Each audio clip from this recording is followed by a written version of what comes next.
Hey everybody, my name is Odell Horn. I am the president of the North Georgia Conference United Methodist Men, and I want to welcome you to this weekly video update for Friday, February the 4th, 2022.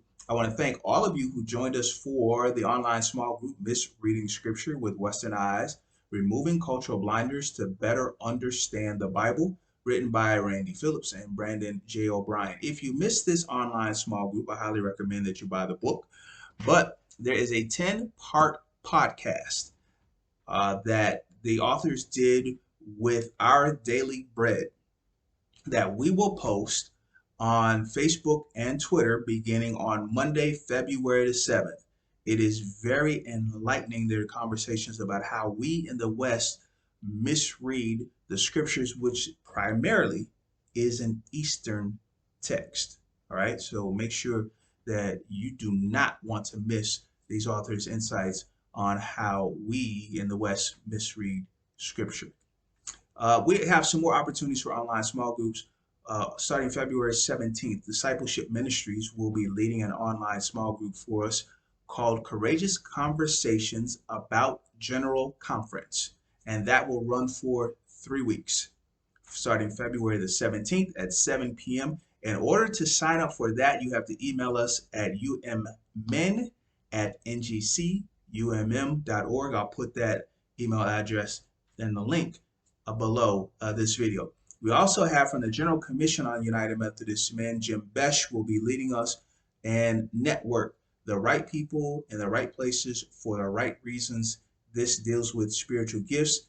This is very, very good. This will be coming. We'll have a date for that. It'll be forthcoming. All right. February is Black History Month. So we're going to be studying how Africa shaped the Christian mind, which was written by Methodist scholar Tom Oden, who taught at Drew University School of Theology. He has gathered research on how Christianity in Alexandria and Carthage and in Ethiopia influenced Christianity in the West in the first 5 centuries. So a lot of what we believe and a lot of the theologians that John Wesley was reading is coming out of Alexandria and or Carthage during the first 5 centuries after the death of Jesus Christ. So we'll be studying that on starting Thursday, February 3rd at 7 p.m. In addition, we will be having Cheryl Sanders, who is a professor at Howard University School of Divinity. Originally, we're going to talk about how Africa shaped the divided mind of the Black church. This is written by Raphael Warnock. We actually invited Senator Warnock to come and talk about his book, The Divided Mind of the Black Church, but he didn't respond. He initially responded, but didn't follow up. So we just left it alone. We asked Cheryl Sanders to come and talk to us, not necessarily about the divided mind of the Black church, but about the identity crisis in Black theology, which is a title of a book written by Cecil Cone, the brother of James Cone. It's got some interesting takes on Black theology, and Cheryl Sanders is going to inform us of that. What else do we have? And that'll be, on February 19th at 11 a.m. In addition, we have Professor Vince Bantu from Fuller Theological Seminary and David Wilhite from Baylor University, Truett Seminary. They're gonna come and talk to us. Similar to what this book, How Africa Shaped the Christian Mind, they're going to talk about Alexandria and Carthage and their influence on the Christian church in both the East and the West. And so they will enlighten us in that conversation. The last thing I want to talk to you about on this video, dealing particularly with Black History Month, is Pan-Africanism.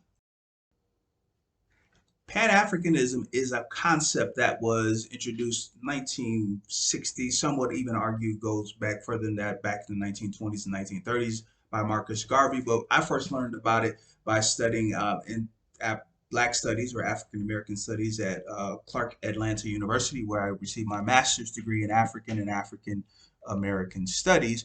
And Pan-Africanism is a concept that African Americans have a kinship and a bond with Africans on the motherland. And that bond also extends here in the United Methodist Church, where we clearly have an affinity in the Black church in the United States for our brothers and sisters on the continent who are now positioning themselves to become the majority in the United Methodist Church. But I want to speak to the lack of Pan-African support that our African brothers and sisters received after the 2019 vote at the special session of the General Conference. I feel like our African brothers and sisters were treated badly by folks in the United States. And I have questions about the response from the Black church supporting our brothers and sisters in Africa. And so I'm gonna be raising some noise about something that we take that is central in African American studies, that is our kinship and our bond. And that I saw the lack of support. I felt like our brothers and sisters in Africa feel like they voted according to that. Some feel like they may have been influenced by the Wesleyan Covenant Association. I think I did a video about African psychology, and I can go get that book if you need me to. Black Psychology by Kobi Kambon, or maybe you want a Black psychology book by Akbar. Which one do you want? I think our brothers and sisters have a very traditional view of sexuality on the African continent.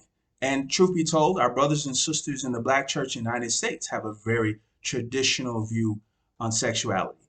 Even if we have same-sex couples and folks who are same-sex attracted in our congregations, I don't feel like our brothers and sisters in Africa should feel like they carry the burden of the special session of the General Conference because they voted in their ways and their tradition.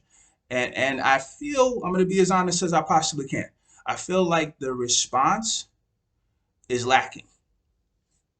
So, in the spirit of Pan-Africanism, I want all of the brothers and sisters on the African continent who voted according to the ways of the tradition, and we can get into whose tradition, colonialism, but if you don't have, we're not going to have a conversation of pre-colonialism, you might not want to question me about colonialism and post-colonialism, because I did some research. This is required reading. So I might not be the person that you want to talk to if you have never studied Africa prior to colonialism. You might want to have that conversation with somebody else. Just saying, okay? But I want our African brothers and sisters to know that the Black church, the folks in the pews in the Black church stand with you, and we support you.